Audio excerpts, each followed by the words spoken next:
MP से कांग्रेस की राज्यसभा उम्मीदवार मीनाक्षी नटराजन का नामांकन रद्द होने पर कांग्रेस हमलावर है। थोड़ी देर पहले कांग्रेस प्रतिनिधिमंडल ने चुनाव आयोग से मुलाकात की है। मुलाकात के बाद कांग्रेस नेता अभिषेक मनु सिंघवी ने कहा है कि रिटर्निंग अफसर का फैसला गलत है। गलत उदाहरण देकर नामांकन को रद्द कर दिया गया। उन्होंने कहा कि चुनाव आयोग से हमने रिटर्निंग अफसर के फैसले को बदलने की मांग की है। हमने विस्तृत रूप से डेलीगेशन ने उनके समक्ष ये मुद्दे रखे। नंबर 1 कि रिटर्निंग ऑफिसर का निर्णय बिल्कुल विकृत है, कानूनी रूप से गलत है। किसी हद में किसी तरह से उसको समर्थन नहीं किया जा सकता। वो 2+2 को 5 लिखने जैसा नहीं, बल्कि 2+2 को 7 लिखने जैसा गलत निर्णय है। इसके कारण बड़े सरल हैं। एक आधार पर मिस मीनाक्षी नटराजन को आरओ ने निरस्त कर दिया उनके नॉमिनेशन पेपर को।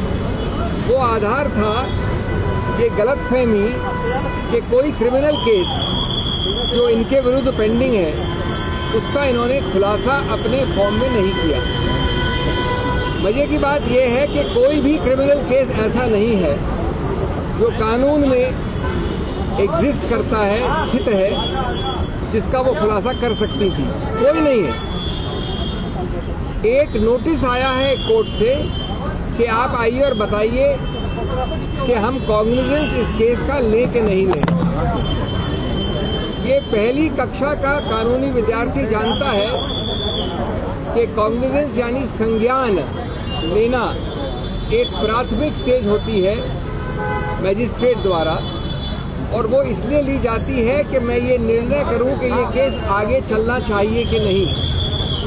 बिना कॉग्निजेंस के कोई भी क्रिमिनल केस जन्मता ही नहीं है, क्रिएट ही नहीं होता है। अब मजे की बात यह है कि जो इलेक्शन कानून है, जो चुनाव आयोग का कानून है, जिसपे एक खुलासा की उत्तरदायित्व है, उसमें लिखा है स्पष्ट कि आपको सिर्फ वो वाला खुलासा करना है जिसमें अपराध अगर प्रूव हो तो दंड 2 वर्ष से ज्यादा हो और जिसमें चार्जेस फ्रेम हो चुके हों। ये कानून में लिखा है सेक्शन 33A में, जो हमको पढ़ने की आवश्यकता नहीं है। उसका उत्तरदायित्व, उसका कर्तव्य है आरओ को देखने की। अब इसमें कॉग्निजेंस की प्रथम श्रेणी में नहीं आता ये, यानी मैजिस्ट्रेट ने अभी तक कॉग्निजेंस दिया। अगर और जब वो उनको सुनने के बाद, मिस मीनाक्षी नटराजन को सुनने के बाद कॉग्निजेंस लेंगे, संज्ञान लेंगे, उसके बाद तहकीकात होगी। और अब वक्त है उत्तर प्रदेश एक्सप्रेस का। हर रोज दोपहर 1 बजे यूपी के हर शहर की खबर फटाफट अंदाज में आप देख पाएंगे। उत्तर प्रदेश एक्सप्रेस के इस खास सेगमेंट के बाद आपको विस्तार से देश दुनिया की बड़ी खबरें भी बताएंगे। तो आइए करते हैं खबरों की शुरुआत। यूपी के मुख्यमंत्री योगी आदित्यनाथ आज दिल्ली आ रहे हैं। भारत मंडपम में एनडीए की बैठक में शामिल होंगे। दोपहर 2:30 बजे के करीब पहुंचेंगे दिल्ली।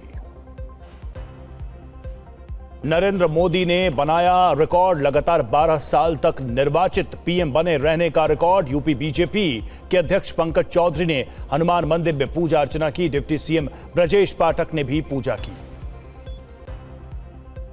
लखनऊ में अखिलेश यादव की अध्यक्षता में समाजवादी पार्टी की बैठक जारी। विधानसभा चुनाव की तैयारियों पर चर्चा, संगठन को मजबूत करने और बूथ स्तर की तैयारियों पर बात। यूपी पंचायत चुनाव के लिए आज फाइनल वोटर लिस्ट जारी होगी। राज्य निर्वाचन आयोग ने वोटर पुनरीक्षण अभियान की सभी प्रक्रियाएं पूरी कर ली हैं। योगी सरकार पर समाजवादी पार्टी के नेता शिवपाल यादव का हमला, कहा गर्मी में लोग बिजली की किल्लत से परेशान हैं, अधिकारी मंत्रियों की भी नहीं सुनते हैं। यूपी में कांग्रेस के प्रदेश अध्यक्ष अजय राय ने कहा कि कांग्रेस ने अपने सहयोगियों के लिए हमेशा बड़ा दिल दिखाया है, दूसरों को भी ऐसा करना चाहिए। इससे पहले इंडिया ब्लॉक की बैठक में अखिलेश यादव ने सहयोगियों के लिए कांग्रेस से बड़ा दिल दिखाने को कहा था। यूपी के कानपुर में सीबीएसई की बड़ी लापरवाही आई सामने। 12वीं के छात्र को दी गई ब्लैंक मार्कशीट, शिकायत के बावजूद नहीं हुई सुनवाई। यूपी में सिपाही भर्ती परीक्षा के दूसरे दिन 7,32,000 अभ्यर्थी हुए शामिल। 1,183 केंद्रों पर हुई परीक्षा। यूपी के बलिया में प्राथमिक विद्यालय में बाल बालाओं का डांस, शिक्षा अधिकारी ने थाने में की शिकायत। यूपी के उन्नाव में धारदार हथियार से एक साधु की हत्या। सूचना के बाद पुलिस मौके पर पहुंची। हत्या में शामिल 3 लोगों को पुलिस ने गिरफ्तार किया। वह यूपी के मऊ में घर से लापता हुई 2 बहनों में से एक का शव पेड़ से लटका मिला, जबकि दूसरी बेहोशी की हालत में जंगल में मिली है। छोटी बहन ने रेप का लगाया आरोप। जांच में जुटी पुलिस। यूपी के सीतापुर में बीजेपी नेता पर फायरिंग की घटना। इलाज के लिए लखनऊ रेफर किया गया। पुलिस के मुताबिक चुनावी रंजिश की वजह से हुआ जानलेवा हमला। बागपत में कारोबारी और उनके बेटे की गोली मारकर हत्या। पुरानी रंजिश में हिस्ट्री शीटर ने दोनों का किया कत्ल। फायरिंग में एक राहगीर को भी लगी गोली। यूपी में पीएम पोषण योजना के रसोइयों को अब कैशलेस इलाज की सुविधा मिलेगी। योगी सरकार ने कैशलेस इलाज की सुविधा देने के लिए आदेश जारी किए। मथुरा के बाके बिहारी मंदिर के पास मकान का छज्जा गिरा। हादसे में कई श्रद्धालु घायल श्रद्धालुओं का इलाज जारी। पश्चिम बंगाल की सियासत से जुड़ी खबर। टीएमसी सांसद सुष्मिता देव ने राज्यसभा से दिया है इस्तीफा। जी हां, इस्तीफे के बाद सुष्मिता देव ने असम के मुख्यमंत्री हिमंता बिस्वा शर्मा से मुलाकात की है। दोनों नेताओं की मुलाकात की तस्वीरें भी आपको हम दिखा रहे हैं। एक और बड़ा झटका टीएमसी को, क्योंकि राज्यसभा सांसद सुष्मिता देव ने इस्तीफा दे दिया है और उसके बाद वो असम के मुख्यमंत्री से मिलने पहुंची, जिसकी तस्वीरें भी सामने आई हैं। भगदड़ इस वक्त टीएमसी में एक के बाद एक इस्तीफों का सिलसिला जारी है। कई स्तर पर पार्टी में इस वक्त टूट देखी जा रही है। अगर ग्राउंड लेवल से देखें, वहां से लेकर ऊपरी संगठन तक ये टूट देखी जा रही है। लेकिन अब जो खबर आई है वो भी काफी बड़ी खबर है, चौंकाने वाली खबर है। ममता बनर्जी के लिए बड़ा झटका है। सुष्मिता देव ने इस्तीफा दे दिया है राज्यसभा सदस्य के तौर पर। मैं ये सिर्फ उम्मीद कर सकती हूँ कि मुझे राजनीति करने का और एक जनप्रतिनिधि सो नेक्स्ट जो स्टेप्स होंगे मैं आपको जरूर आपके पास कोई फोन आया हो या कॉल आया हो कि आप मैं एक सेकंड मैं ममता दीदी के बारे में कुछ कमेंट नहीं करूँगी और ये तय है। पर ये जरूर है, हाँ, मैंने तृणमूल कांग्रेस छोड़ा है। देखिए, मुझे मेरा जो फ्यूचर स्टेप होगा मैं विस्तारित रूप से आप लोगों के साथ प्रेस में। Thank you. और सुष्मिता देव के इस्तीफे के बाद टीएमसी से जुड़ी एक और बड़ी खबर आपको बताने जा रहे हैं। सूत्रों से खबर है कि टीएमसी के 20 लोकसभा सांसद बागी गुट में शामिल हैं। खबर यह है कि जाधवपुर से लोकसभा सांसद सायानी घोष भी बागियों के संपर्क में हैं। सांसद सुदीप बंदोपाध्याय भी बागियों की लिस्ट में शामिल बताए जा रहे हैं।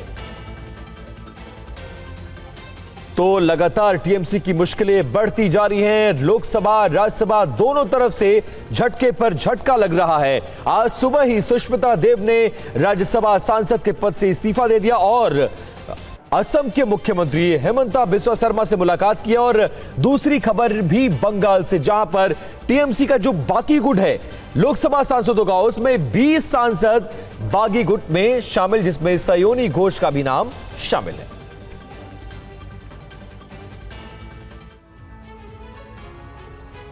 आगे बढ़ते हैं। सरकारी तिरपालों के गबन के गंभीर आरोप में पश्चिम बंगाल के पूर्व मंत्री उज्जवल बिस्वास को मंगलवार रात गिरफ्तार कर लिया गया। इससे ठीक पहले उनके कृष्णानगर आवास के बाहर स्थानीय लोगों और विपक्षी कार्यकर्ताओं ने भारी हंगामा किया, नारेबाजी की और उन पर अंडे भी फेंके।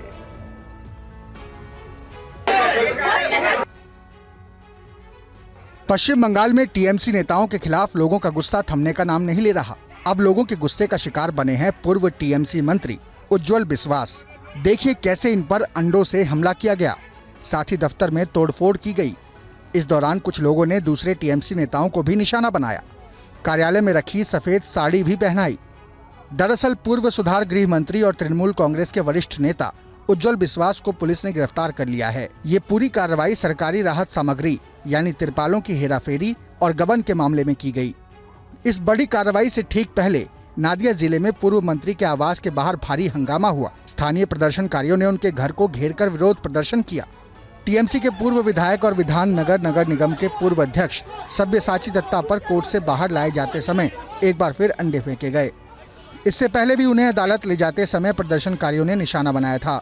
सब्यसाची दत्ता को मंगलवार को कथित जबरन वसूली और आपराधिक धमकी के मामले में गिरफ्तार किया गया था। और कैबिनेट की बैठक में पीएम मोदी को बधाई दी गई है। मंत्रियों ने ताली बजाकर पीएम को बधाई दी और उनका स्वागत किया। पीएम की तारीफ में प्रस्ताव भी पारित किया गया है। पीएम मोदी ने पूर्व प्रधानमंत्री पंडित नेहरू का रिकॉर्ड तोड़ दिया है। निर्वाचित पीएम के तौर पर सबसे लंबे वक्त तक पीएम रहने का पंडित जवाहरलाल नेहरू का रिकॉर्ड प्रधानमंत्री नरेंद्र मोदी ने तोड़ा है। और ये तस्वीरें आज कैबिनेट बैठक के दौरान की आप देख रहे हैं किस तरह से तमाम उनके साथियों ने, जितने कैबिनेट के सदस्य हैं, ताली बजाकर प्रधानमंत्री का स्वागत किया है और इस उपलब्धि पर एक प्रस्ताव भी पारित किया है।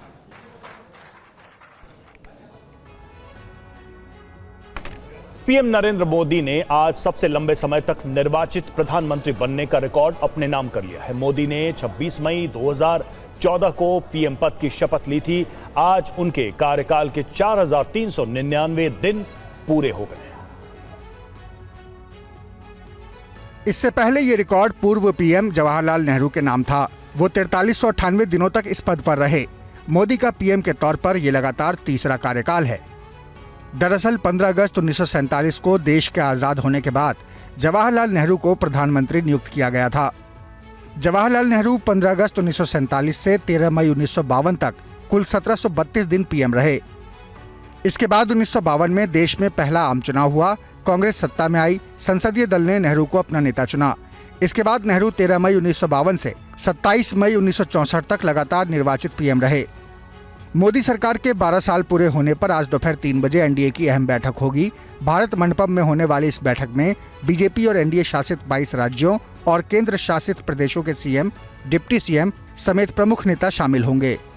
बैठक में पीएम मोदी के इस रिकॉर्ड पर बधाई प्रस्ताव पारित होगा। इसके साथ ही विकसित भारत 2047 के रोड मैप, केंद्र और राज्यों के बीच बेहतर समन्वय, विकास परियोजनाओं, ईज ऑफ लिविंग और ईज ऑफ डूइंग बिजनेस को आगे बढ़ाने पर चर्चा होगी। और नए रिकॉर्ड बनने पर पीएम मोदी की लंबी उम्र की कामना के लिए बीजेपी नेता सुबह से मंदिर मंदिर दर्शन कर रहे हैं। अब आपको 5 तस्वीरें एक साथ दिखाने जा रहे हैं, जहां पर स्वास्थ्य मंत्री जेपी नड्डा दिल्ली के बिड़ला मंदिर पहुंचे तो शिक्षा मंत्री धर्मेंद्र प्रधान ने दिल्ली के जगन्नाथ मंदिर में विशेष पूजा और अर्चना कर पीएम मोदी की लंबी उम्र की कामना की है। वहीं कृषि मंत्री शिवराज सिंह चौहान चाणक्यपुरी के हनुमान मंदिर पहुंचे तो एमपी के सीएम मोहन यादव भोपाल के गुफा मंदिर में पूजा करने पहुंचे। वहीं राजस्थान के सीएम भजन लाल शर्मा ने भी जयपुर के सुप्रसिद्ध मोती डोंगरी मंदिर में पूजा की और पीएम की लंबी उम्र की कामना की। प्रधानमंत्री नरेंद्र मोदी आज भारत के सबसे लंबे समय तक सेवा करने वाले निर्वाचित प्रधानमंत्री बन गए हैं। 26 मई 2014 को उन्होंने प्रधानमंत्री पद की शपथ ली। इस मौके पर कई बीजेपी नेता और मंत्री पूजा अर्चना के लिए मंदिर पहुंचे। देखिए ये ग्राउंड रिपोर्ट। 26 मई 2014 से आज यानी 10 जून तक प्रधानमंत्री नरेंद्र मोदी लगातार निर्वाचित प्रधानमंत्री के रूप में काम कर रहे हैं, यानी कि 4,399 दिन आज हो चुके हैं। और इसीलिए भारतीय जनता पार्टी पूरे देश में अलग अलग जगहों पर मंदिरों में पूजा अर्चना कर रही है। तमाम विशेष कार्यक्रम किए जा रहे हैं। राष्ट्रीय महामंत्री सुनील बंसल जी भी आप देखेंगे कि करोल बाग के मंदिर में यहाँ पर हनुमान जी के मंदिर में पहुंचे हैं। पूजा अर्चना की जा रही है, हवन यज्ञ किया जा रहा है। इसके अलावा जो तमाम जो दूसरे बड़े नेता भी हैं, दिल्ली के मुख्यमंत्री हैं, वो भी अलग अलग मंदिरों में जाकर पूजा पाठ और हवन कर रहे हैं। तो फिलहाल बड़ी संख्या में भाजपा कार्यकर्ता सुनील बंसल राष्ट्रीय महामंत्री के साथ यहाँ हनुमान मंदिर पहुंचे हुए हैं और बाकायदा पूजा अर्चना करने के साथ प्रधानमंत्री नरेंद्र मोदी के लंबे कार्यकाल की प्रार्थना कर रहे हैं। और इस दौरान वो लोगों को साधुवाद भी दे रहे हैं कि लोगों ने प्रधानमंत्री नरेंद्र मोदी को प्रधानमंत्री के तौर पर चुना और उन्होंने भारत के सबसे लंबे समय तक निर्वाचित प्रधानमंत्री के रूप में काम करने का रिकॉर्ड बनाया है। कैमरामैन बिल्कुल के साथ मुनीश शर्मा, दिल्ली। प्रधानमंत्री नरेंद्र मोदी के देश के प्रधानमंत्री के तौर पर लगातार 12 साल पूरे होने के मौके पर पूजा पाठ का दौर जारी है। दिल्ली की सीएम रेखा गुप्ता ने किशनगंज स्थित पिंजरापोल गौशाला का दौरा किया और पूजा अर्चना की रिपोर्ट देखी। केवल मुख्यमंत्री नहीं, केवल जनप्रतिनिधि नहीं, बल्कि देश के करोड़ों लोग आज मोदी जी के लिए बहुत ढेर सारी ईश्वर के चरणों में आशीर्वाद मांग रहे हैं, क्योंकि मोदी जी ने लगातार देश सेवा में अपना जीवन अर्पित किया। आज वो देश में प्रधानमंत्री के रूप में कार्य करने वाले सबसे लंबी अवधि के प्रधानमंत्री का कार्यकाल आज उन्होंने पूरा किया है और लगातार देश सेवा में जिन्होंने एक दिन भी बिना कोई अवकाश लिए देश के लिए लगातार उसको आगे बढ़ाने का काम किया, देश का मान सम्मान और स्वाभिमान बढ़ाने का काम किया। आज देश का हर नागरिक दिल से उनको थैंक यू बोलना चाहता है और उनका जो योगदान विकसित भारत के लिए है उसको आज दिल की गहराई से उसके लिए धन्यवाद करना चाहता है। और दिल्ली के ललिता पार्क इलाके में एक महिला को कार चालक ने जोरदार टक्कर मार दी, जिसका सीसीटीवी फुटेज भी सामने आया है। कैसे हुआ यह हादसा, इस रिपोर्ट में देखिए।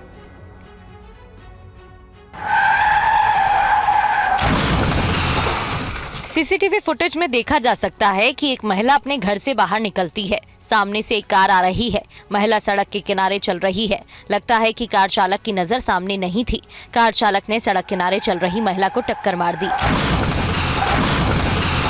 महिला वहीं गिर पड़ी। कार चालक थोड़ा आगे जाकर रुकता है, तभी घर से दूर लोग निकलते हैं। कुछ ने महिला को संभाला तो कुछ लोग कार की तरफ दौड़ते दिखे। हालांकि कार चालक ने भागने की कोशिश नहीं की। कार चालक को लोगों ने पकड़ लिया। मामला दर्ज कर लिया गया। इस बात की भी जांच की जा रही है कि क्या कार चालक उस वक्त नशे में था। घटना लक्ष्मी नगर के ललिता पार्क इलाके की है। इलाका काफी घना बसा है। सड़कें भी ज्यादा चौड़ी नहीं है, फिर भी कार चालक काफी रफ्तार में गाड़ी चलाता दिखा। घटना के वक्त मौके पर मौजूद लोगों का कहना है कि कार चालक काफी रफ्तार में था, इसी की वजह से हादसा हुआ। हालांकि गनीमत रही कि हादसे में महिला को कोई गंभीर चोट नहीं आई। महिला की हालत स्थिर बताई जा रही है। खबर जम्मू कश्मीर से, जहां पर पुलिस ने नशा मुक्ति अभियान के तहत एक बड़ी कार्रवाई की है। कार्रवाई में क्या कुछ हुआ, जानने के लिए देखिए ये रिपोर्ट। आज हम जम्मू कश्मीर में नशा तस्करों और आपराधिक तत्वों के खिलाफ चलाए जा रहे अभियान के तहत बड़ी कार्रवाई की गई। पुलिस और प्रशासन की संयुक्त टीम ने चक वजीरो गांव में कथित ड्रग्स तस्कर फरमान अली के मकान पर बुलडोजर चलाकर ध्वस्तीकरण अभियान चलाया। अभियान की अगुवाई एसडीपीओ आरएस पुरा गुरमीत सिंह और एसएचओ बिश्नाह ने किया। सुरक्षा के कड़े इंतजामों के बीच बुलडोजर की मदद से अवैध निर्माण को ध्वस्त किया गया। जानकारी के मुताबिक फरमान अली कुख्यात गैंगस्टर गुलजार अहमद उर्फ लॉ गुर्जर का भाई है।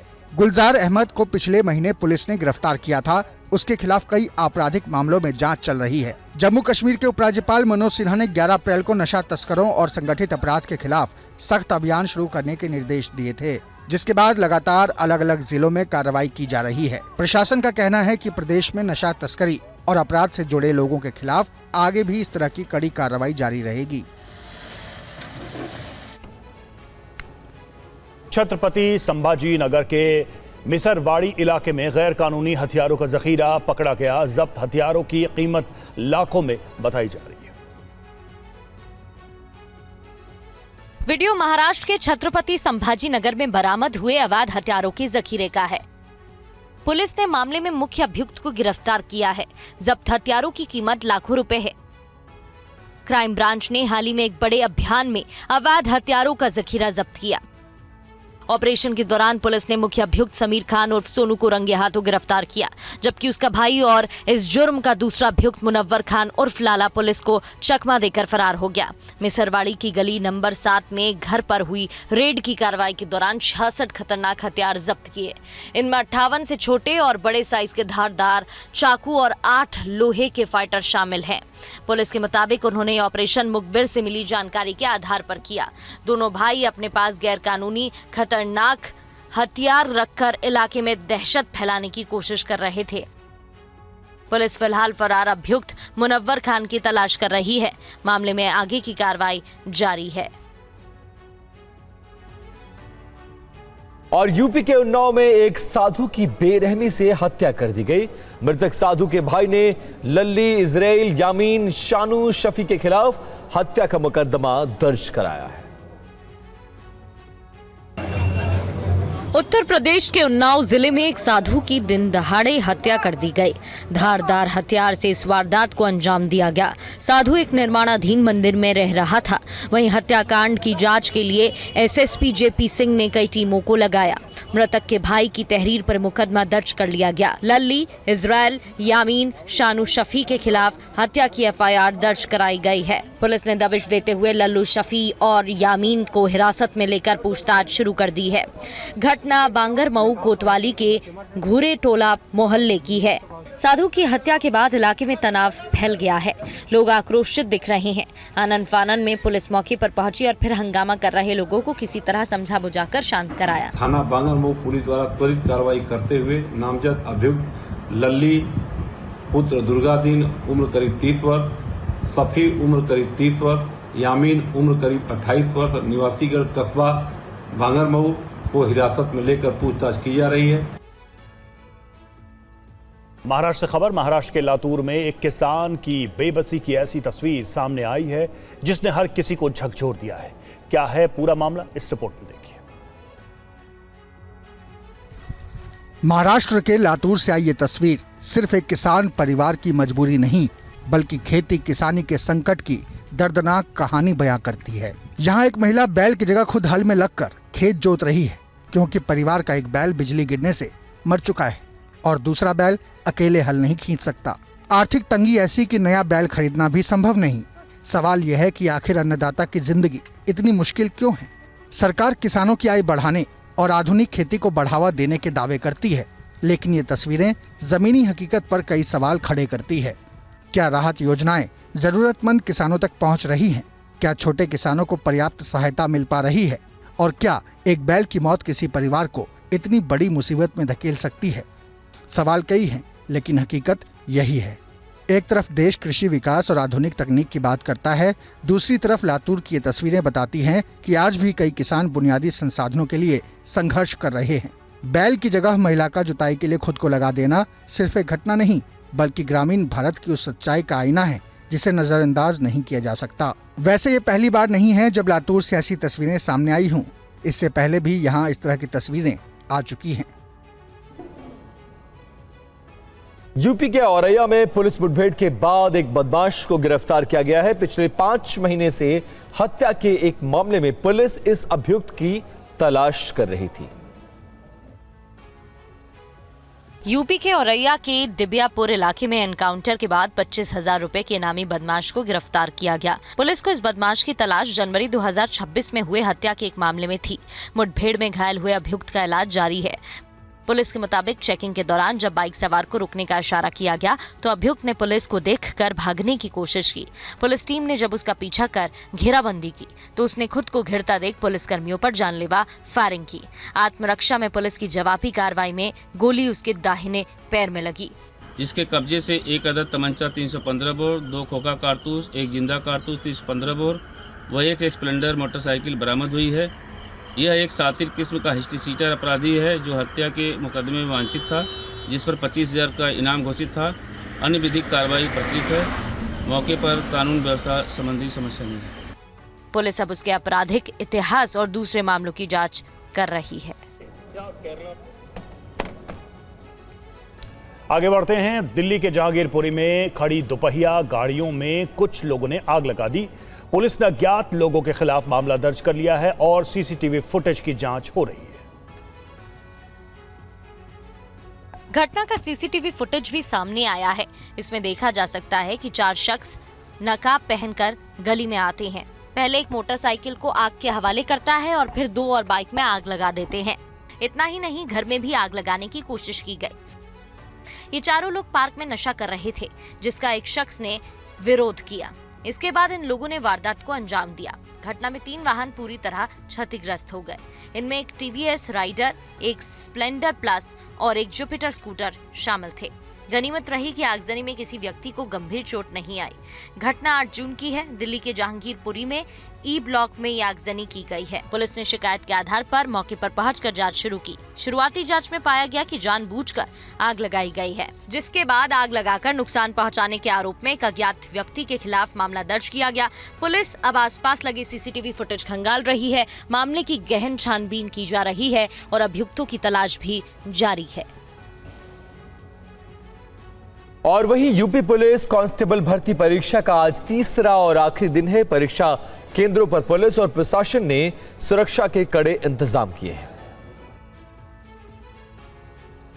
यूपी में सिपाही भर्ती परीक्षा चल रही है। पहले 2 दिनों के सफल आयोजन के बाद आज तीसरे दिन कई जिलों में केंद्रों पर कड़ी सुरक्षा के बीच परीक्षा हो रही है।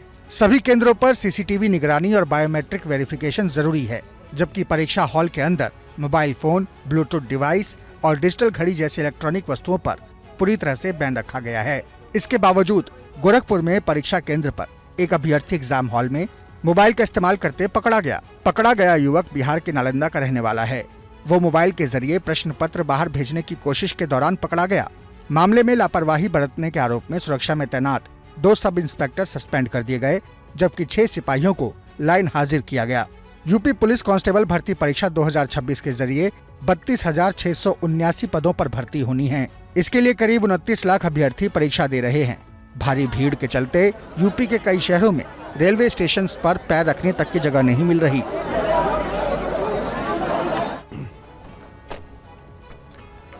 और महाराष्ट्र के पुणे के पास पिंपरी चिंचवड़ में अतिक्रमण के खिलाफ कार्रवाई के दौरान पथराव किया गया। तनाव के बाद यहां बड़ी संख्या में पुलिस बलों की तैनाती की गई है। हंगामे और हिंसा की ये तस्वीरें महाराष्ट्र के पिंपरी चिंचवड़ की हैं, जहां नगर निगम ने बिना इजाजत बने 11 अवैध धार्मिक ढांचों पर बुलडोजर एक्शन किया। भारी पुलिस सुरक्षा में चलाए गए ध्वस्तीकरण अभियान के बीच भारी भीड़ हिंसक हो गई। पथराव में 18 पुलिसकर्मियों समेत कई लोग घायल हुए। कार्रवाई के दौरान तनाव के बाद पुलिस बल तैनात किया गया था, लेकिन भीड़ ने पथराव कर दिया, जिसके बाद भीड़ को तितर बितर करने और शांति बहाल के लिए पुलिस को लाठीचार्ज करना पड़ा। पुलिस ने मौके से 2 लोगों को पकड़ा है। हिंसा और पथराव के आरोप में करीब 500 अज्ञात लोगों के खिलाफ एफआईआर दर्ज की गई है। वीडियो के आधार पर हिंसा और पथराव में शामिल लोगों की पहचान की जा रही है। इन सभी पर सरकारी कर्मचारियों पर हमला करने और गैर कानूनी तरीके से इकट्ठा होने का भी आरोप है। तनावपूर्ण हालात को देखते हुए पूरे इलाके में भारी पुलिस बल तैनात किया गया है। हर ओर नजर रखी जा रही है।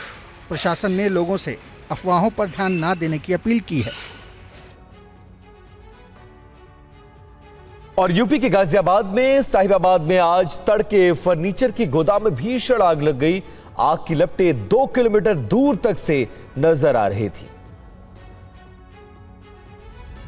तस्वीरों से ही अंदाजा लगाया जा सकता है कि आग कितनी भीषण थी। फर्नीचर गोदाम में आग लगने से पूरे इलाके में अफरा तफरी मच गई, जिसके बाद फायर ब्रिगेड की 5 गाड़ियां मौके पर भेजी गईं। इस दौरान गोदाम का टीन शेड गिरा तो दमकल के जवान बाल बाल बचे। करीब 1 घंटे की मशक्कत के बाद आग पर काबू पाया गया। सीएफओ राहुल कुमार का कहना है कि आग के कारणों की जांच हो रही है। यहाँ सोफे बनाने का काम किया जाता था। आग पर काबू पाने के लिए मौके पर जेसीबी मशीन भी बुलाई गई, जिससे टिन शेड को हटाकर आग बुझाने का काम किया गया। भीषण आग को देखते हुए फायर स्टेशन वैशाली से 2 वाटर ब्राउजर को भी घटनास्थल पर बुलाया गया। आग से पास के घरों को क्षतिग्रस्त होने से बचा लिया गया, नहीं तो ये एक बड़ी घटना का रूप ले सकती थी। जांच में सामने आया है कि शॉर्ट सर्किट से आग लगी। आग से हुंडई की वेन्यू कार, बाइक और फर्नीचर जल गया। 2 फायर टेंडर साहिबाबाद से और 2 वाटर ब्राउजर्स वैशाली से घटनास्थल पर भेजे गए।